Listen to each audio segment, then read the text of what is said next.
6일 지방선거를 통해 보여준 민심은 국정 안정이었습니다. 여당인 국민의힘이 17개 광역단체장 가운데 12곳에서 압승을 거두면서 윤석열 정부는 국정 운영 동력을 확보했다는 평가입니다. 네, 이 시각 정치권 이슈, 장해찬 전 인수위 청년소통 TF 단장, 설주환 민주당 법률지원단 소속 변호사와 함께 짚어보도록 하겠습니다. 두 분 어서 오십시오. 안녕하십니까? 안녕하세요. 네.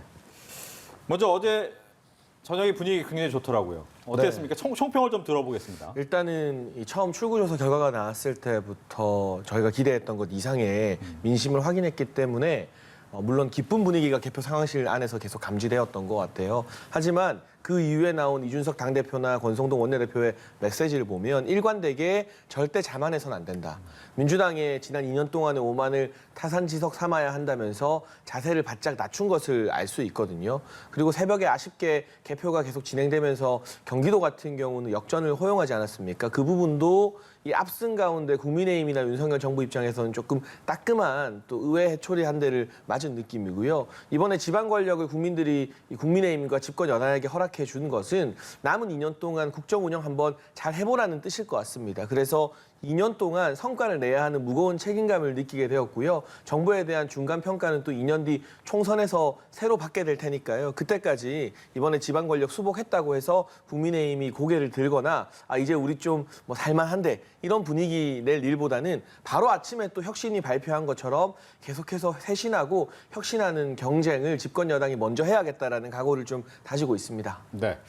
민주당은 이번 선거가 쉽지 않은 선거다라고 생각하고 임했지만 어제 출구조사 때부터 굉장히 분위기는 좋지 않았고 침통한 분위기. 막판에 또 김동연 후보가 당선이 되긴 했지만 전체적인 당 분위기는 썩 좋지 않아 보입니다. 네, 예상했던 바대로 그리고 염려했던 바대로 상당히 좋지 않은 구도 안에서 또 시기도 대통령 취임 직후 이제 3주 만에 치러지는 선거라는 점에서 상당히 어렵다라고 예상을 했었는데 결과도 상당히 아쉬운 부분들이 많습니다. 충분히 각 지역의 어떤 민주당의 후보로 나섰던 분들이 인물 경쟁력을 우위로 해서 좀 많이 선전을 하셨지만은 결국에는 선택받기에는 조금 부족한 부분도 있었었고 그나마 어저께 그 출구조사 직후에 어떤 구도로서는 상당히 참 암울했지만은 그나마 아까 말씀해 주셨듯이 오늘 새벽에 김동연 경기지사의 어떤 막판 정말 신승이었죠. 정말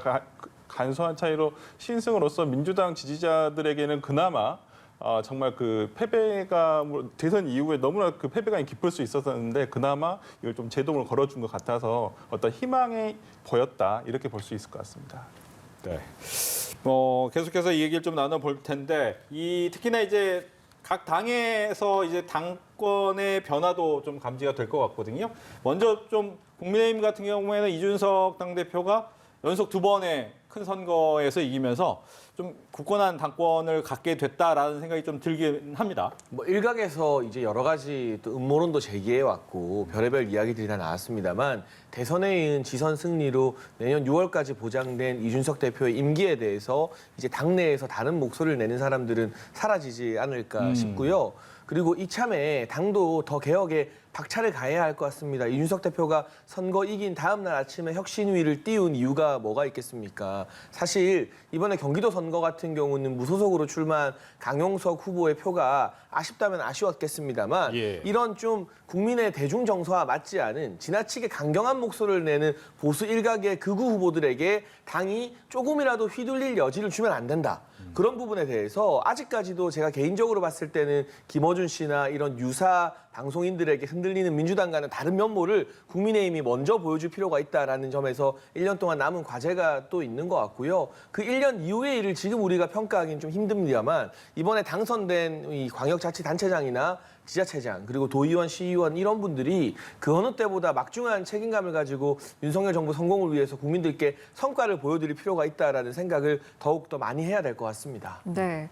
반면 오늘 민주당의 비대위는 총사퇴를 했는데 텐데 어떻습니까? 민주당이 저조한 성적을 거둔 요인 어디에 있다고 좀 분석을 하시는지요? 일단 그 이번 선거 자체가 워낙 그 허니문 기간 선거이고 그다음에 뭐 당선자 취임 직후의 선거라서 아무래도 진짜 아무런 이슈가 없더라도 상당히 민주당으로서는 불리할 수밖에 없는 선거 구도였습니다. 거기에 더해서 지금 민주당 비대위가 어떤 이 선거를 잘 치르기 위해서 대선 직후에 불가피하게 당시 원내대표였던 윤호중 원내대표와 그다음에 박지원 외부 청년과 여성의 목소리를 조금 대변해 줄 수 있는 박지원 비대위원장을 모셨던 것은 사실이거든요. 그렇지만은 이 비대위가 어떤 지방선거를 잘 관리를 해서 좋은 그나마 선방할 수 있는 여건을 만들었어야 됨에도 불구하고 내부적인 분란이라든지 어떤 국민들로 하여금 민주당이 아직 쇄신되지 않았다라고 하는 부분들을 좀 외부적으로 노출된 부분들이 있거든요. 그런 네. 부분에서 어떤 선거 책임을 지고 오늘 아마 사퇴를 한 것 같고요. 네. 이후로는 이제 굉장히 민주당으로서는 굉장히 복잡한 셈법이 이제 펼쳐질 것 같습니다. 이제 이재명 총괄 선대위원장이 이제 다시 이제 당으로 들어오고 또 원내에 입성을 했기 때문에 이제 가장 관심이 많은 부분이 8월에 이제 전당대회 이제 이것을 좀 조기 개최를 할 것인지 아니면 그대로 개최를 할 것인지 이 시기와 관련해서도 상당히 논의가 있을 것 같고 예. 민주당으로서는 실현의 시간이 앞으로 좀 몇 개월 동안은 있지 않을까 그렇습니다. 그래서 어떤 당 지도부가 제대로 구성이 되고 꾸려진 다음에 어떠한 그 당의 쇄신에 대한 노력 그리고 당 대표 선거 과정에서도 앞으로 당의 정체성과 당의 쇄신에 대한 방향이 굉장히 많이 논의될 것으로 보입니다. 그러면 이제 어느 정도 정돈이 된 뒤에 쇄신의 방향이 정해지지 않을까라는 의견을 네네네. 밝혀주셨는데 박 전 위원장이 약속했던 쇄신안 같은 경우에는 그럼 어떻게 좀 진행이 되는 겁니까? 박지원 비대위원장이 쇄신안으로 제기한 것은 이제 사과하지 않은 민주당, 그 다음에 더 젊어져야 된다는 민주당, 그 다음에 특정 세대에 대한 용태론 이것이 좀 주된 쟁점이었거든요. 그렇지만은 어떤 특정 세대에 대한 퇴출론, 용태론은 그 당 안에서도 그렇게 찬반이 좀 나눠지는 것 같습니다. 정치라는 것은 정치와 선거는 덧셈의 정치가 돼야죠. 누군가를 내치거나 넌 나가. 그리고 뺄셈의 정치가 돼서는 안 되거든요. 그런 면에서는 박지원 비대위원장의 어떤 정무적 감각이 조금 좀 서툴렀다라는 평가도 굉장히 많고 또 거기에 대해서 또 박지원 비대위원장이 얘기를 한 쇄신안에 대해서 상당히 동조를 하는 내용도 그 당내 목소리도 충분히 있거든요.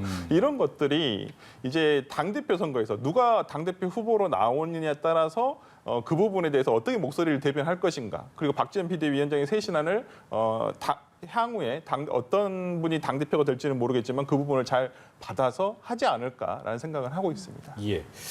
이번 선거 참 민심이 절묘하다라고 생각하는 것이 지방 대선에서도 1%가 안 되는 포인트 차로 선거가 갈렸고 그다음에 이번 경기지사 같은 경우에는 0.15%포인트로 또 선거의 결과가 바뀌었습니다.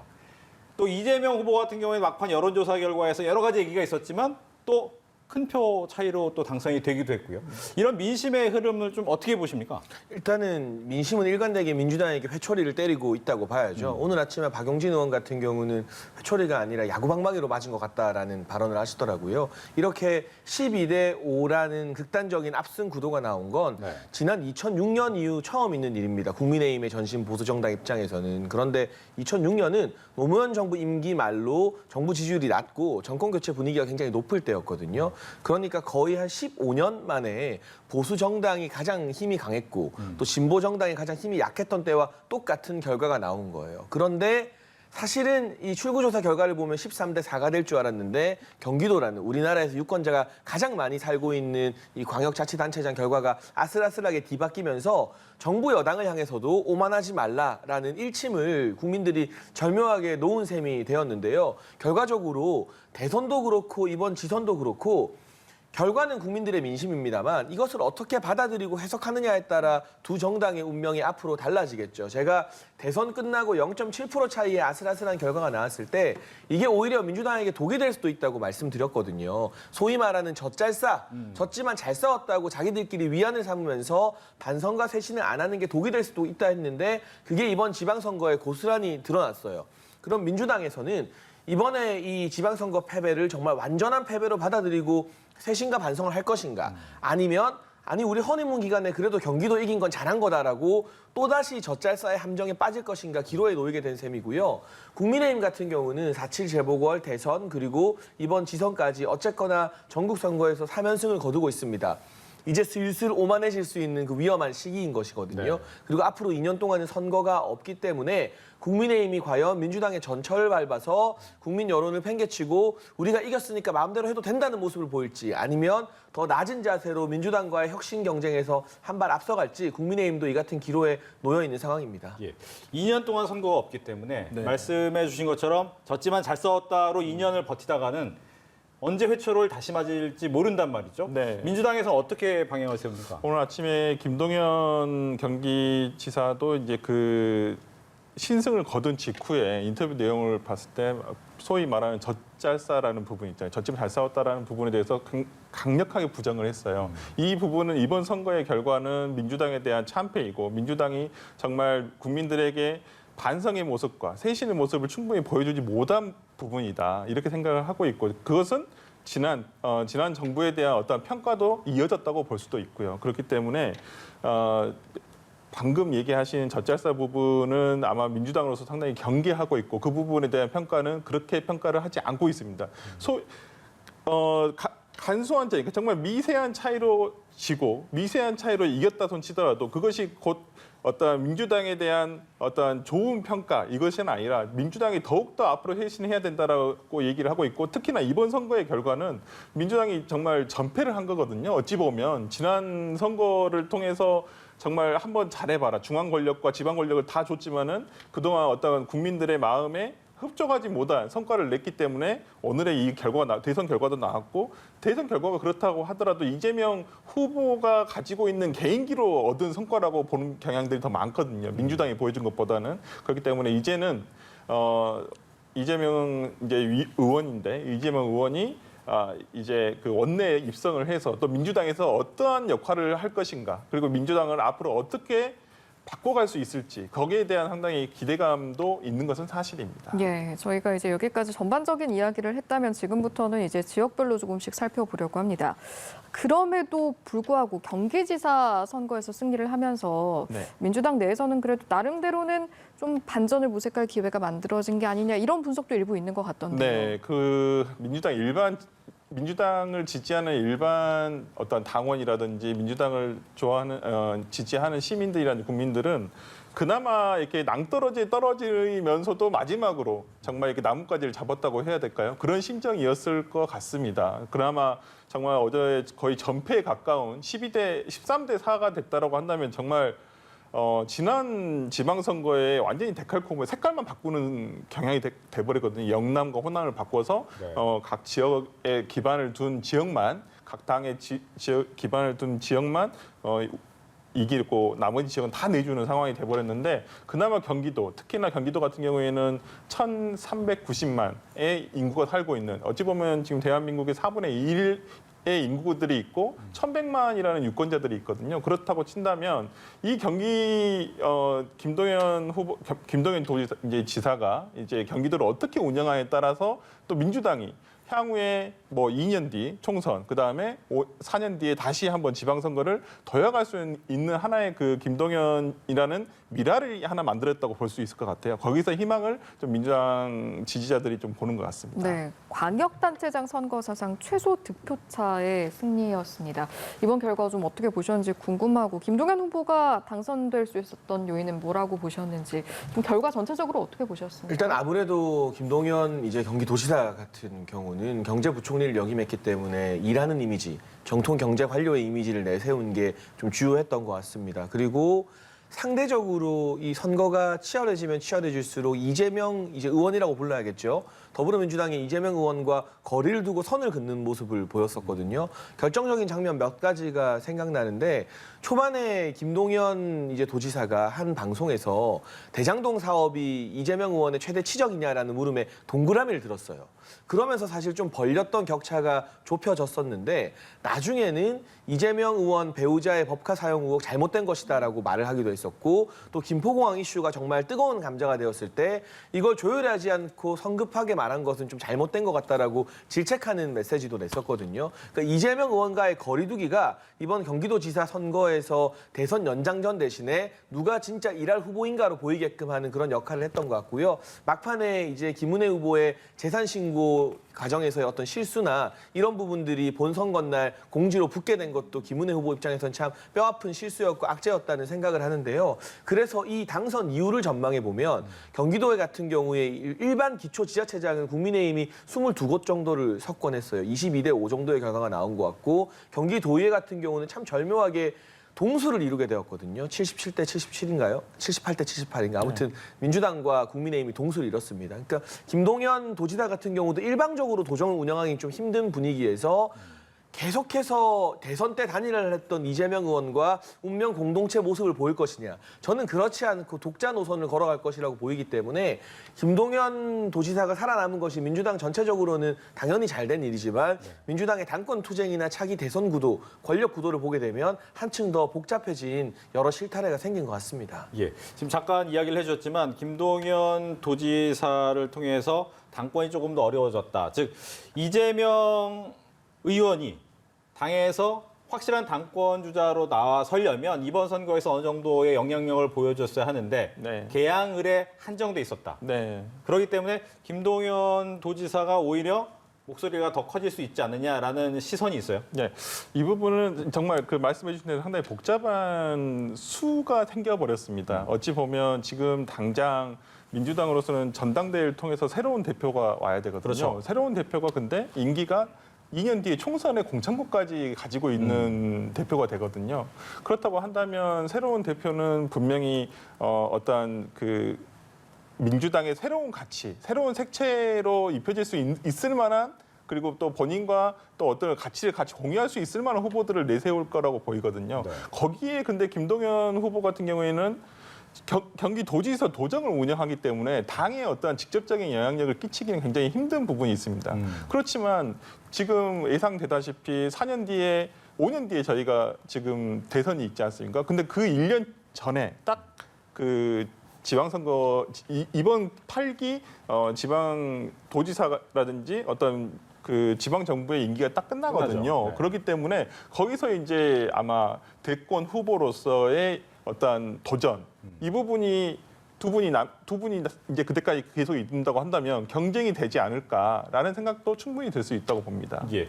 여기서 뭐 비슷한 질문이긴 하지만 만약 민주당이 저렇게 좀 시끄러운 가운데 가장 중요한 건 원구성 중에서 이제 법사위원장 부분을 얘기를 해야 될 텐데 이 부분이 잘 해결이 되겠습니까?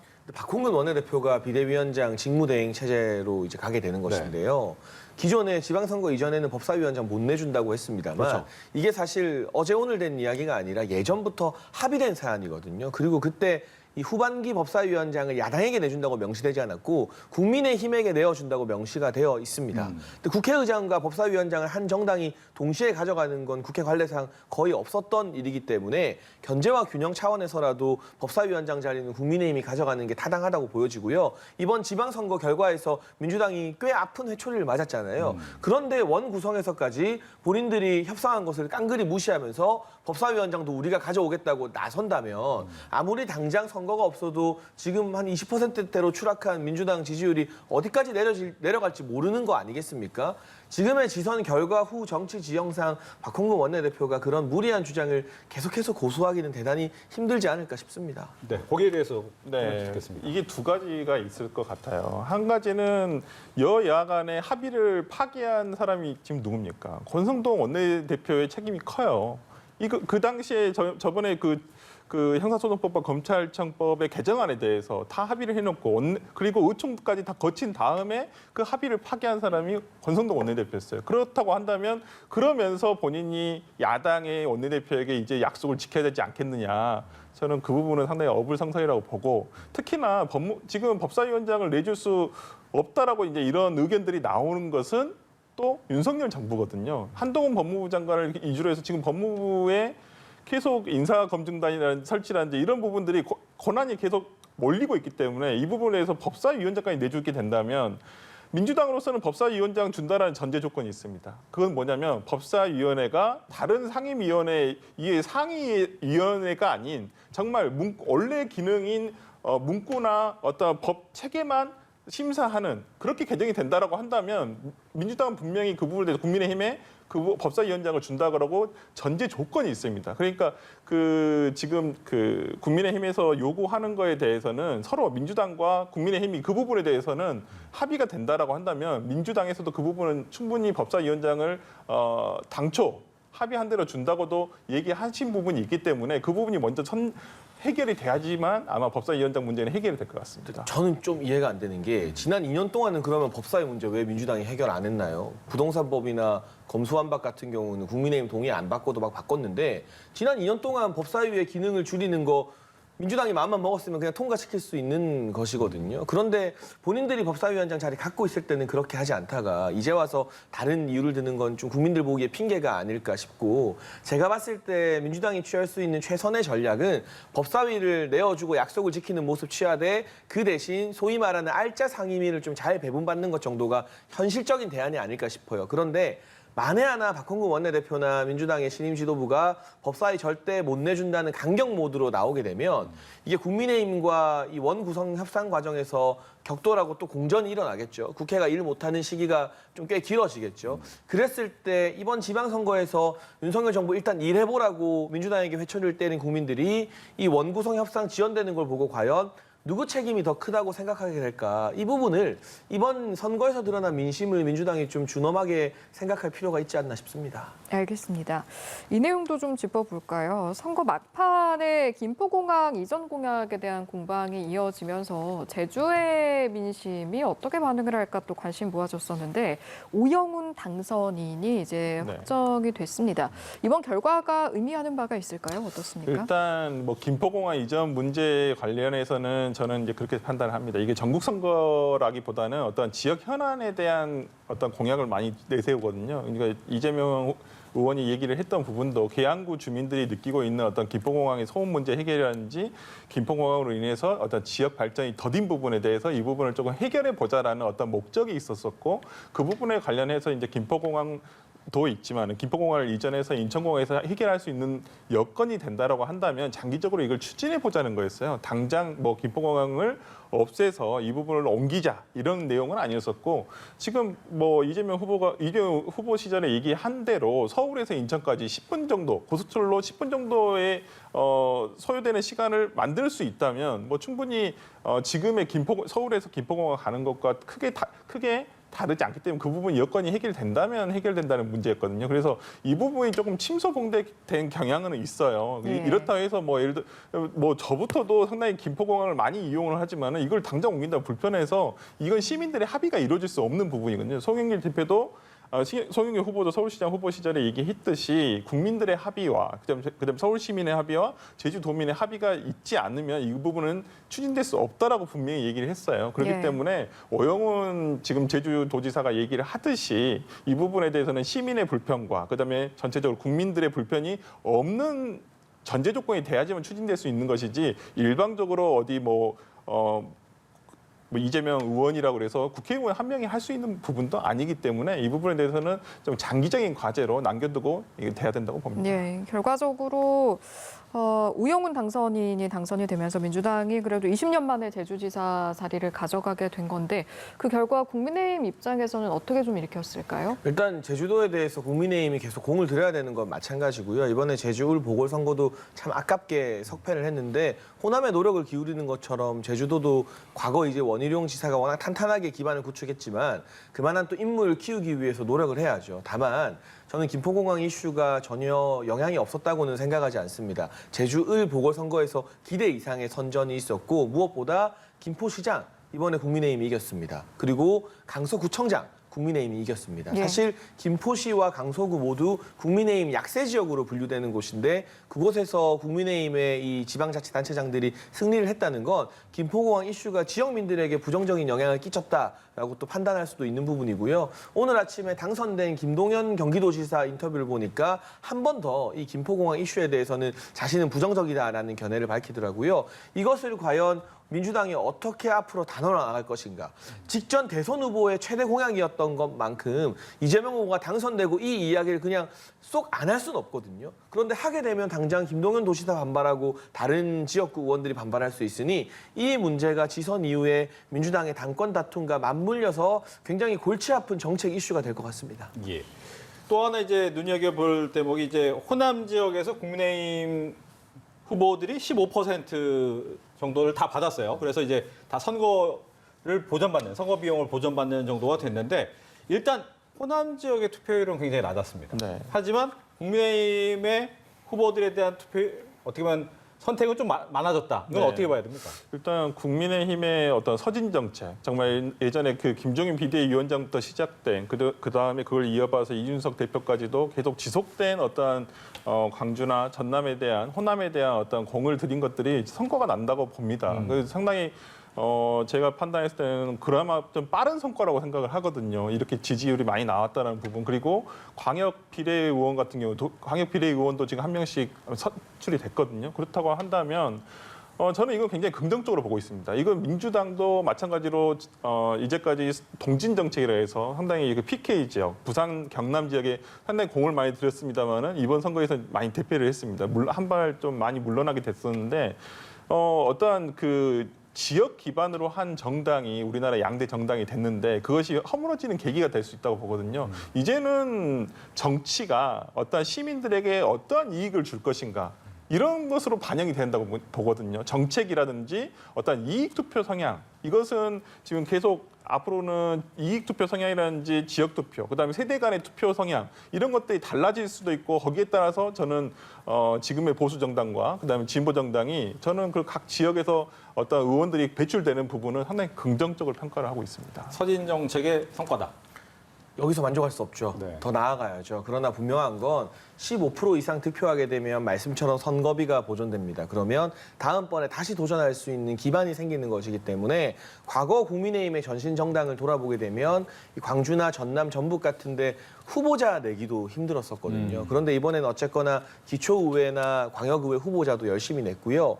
소기의 성과를 달성하지 못한 지역구도 있습니다만 비례로 광주시에 입성한 경우도 생겼고요. 이것도 역사상 처음이라고 제가 들었거든요. 이런 식으로 조금씩 이 지역 감정을 풀기 위해서 정당도 노력하고 지역 주민들도 이 정당의 노력을 좀 예쁘게 봐주시는 것들이 누적이 된다면 이 고질병이라고 할 수 있는 지역 감정 좀 완화될 수 있지 않을까 큰 기대를 품게 되고 나아가서 이제 민주당 같은 경우는 과거 김부겸 전 총리의 대구 출마라던가 또는 부산 경남 지역의 민주당의 이 소위 친문 기수들이 계속해서 노력을 해왔었는데 이번 지방선거 과정에서는 그간의 노력이 무색할 정도로 좀 안 좋은 결과가 나왔어요. 아무래도 선거 구도 때문이나 저는 뭐 이 대선 직후에 치러진 선거에서 결국 지위 장수, 이제 이재명 총괄 상임 선대위원장의 패착이라고 생각을 하는데 그렇다고 해서 민주당도 이 영남을 향한 구애 포기할 것이 아니라 계속해서 노력하면서 양 정당이 지역 감정 완화를 위해서 그리고 국민 통합을 위해서 계속해서 경주했으면 합니다.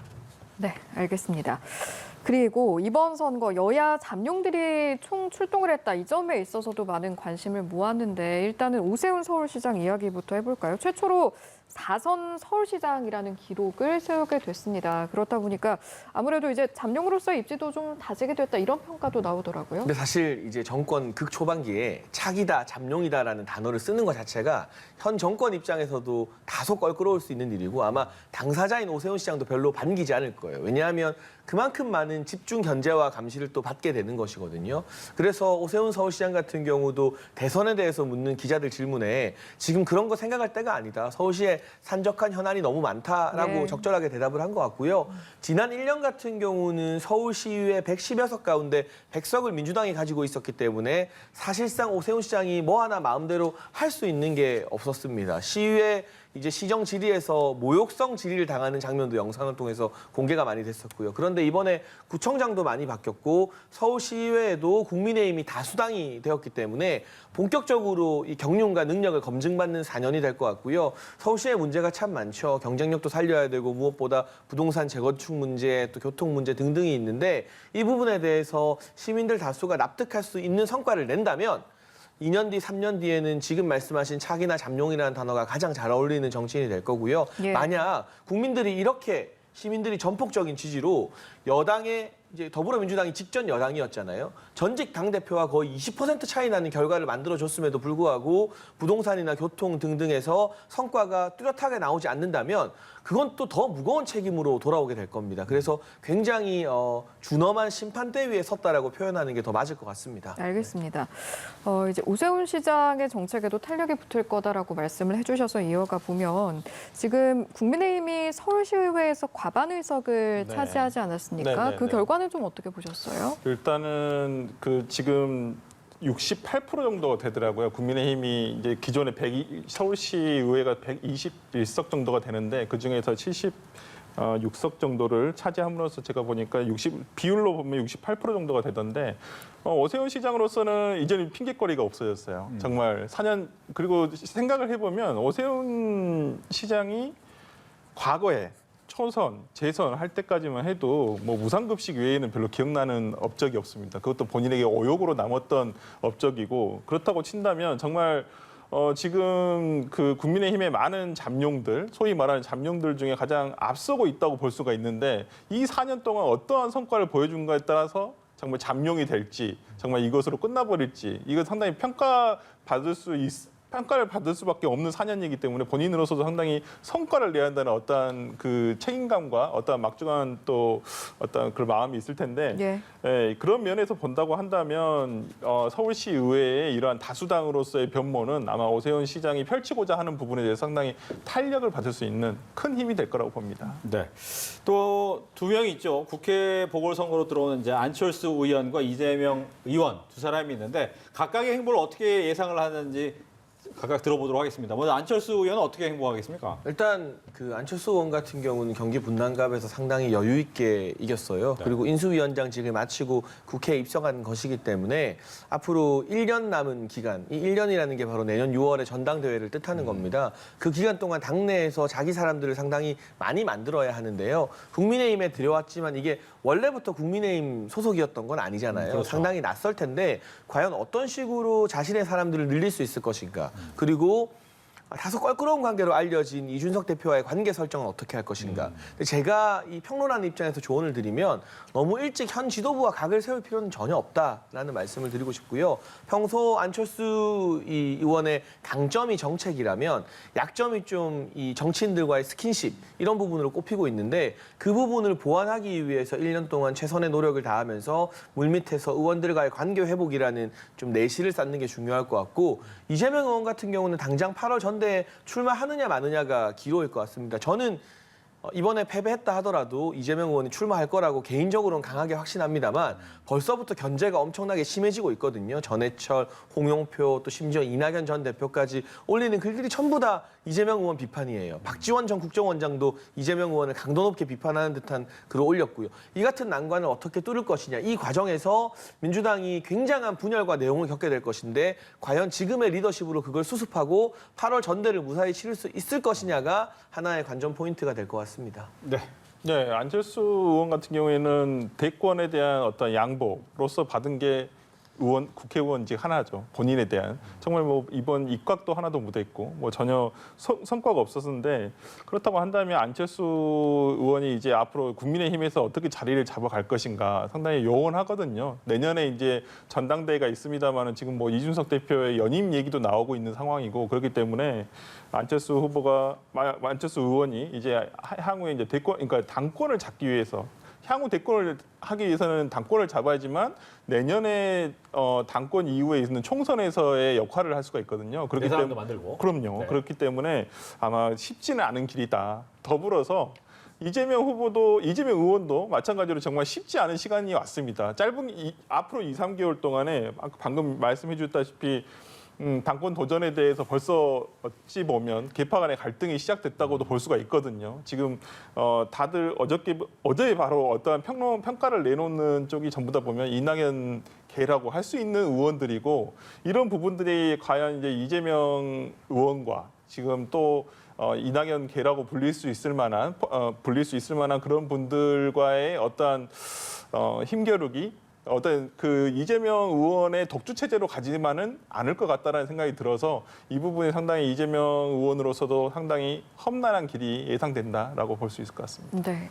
이어서 교육감 선거 결과도 짚어보겠습니다. 보수 교육감들이 약진을 했는데 또 이를 두고 해석은 여러 가지가 나오고 있는 것 같습니다. 두 분의 평가도 한마디씩 들어보도록 하겠습니다. 그런데요, 정말 웬만큼 정치나 교육에 관심 있지 않으면요, 누가 보수 교육감인지, 누가 진보 교육감인지도 일선에서 알기가 좀 힘들어요. 저는 교육감 직선제에 대한 대대적인 제도 수정이 여야 합의를 통해서 있어야 한다고 보여지는데, 지금처럼 뭐 호남 지역구에서는 진보 교육감들이 서로 난립하고, 또 서울 같은 경우는 이번에 보수 교육감들이 난립하면서 득표에 총합을 더하면 조희연 교육감을 이기고도 넉넉하게 남는데 다시 조희연 교육감이 당선되는 그런 보수 진영 입장에서 보면 굉장히 안타까운 결과도 나오거든요. 그래서 아무도 책임지지 않는 교육감 직선제가 과연 올바른 방향인가? 차라리 정당이 책임을 지고 공천을 하거나 그렇지 않으면 광역자치단체장의 업무와 교육감의 업무가 상당 부분 직접적으로 연결될 수밖에 없으니 러닝메이트제로 광역자치단체장 후보가 교육감 후보를 함께 선택하는 방식으로 가야 되는 것은 아닌가.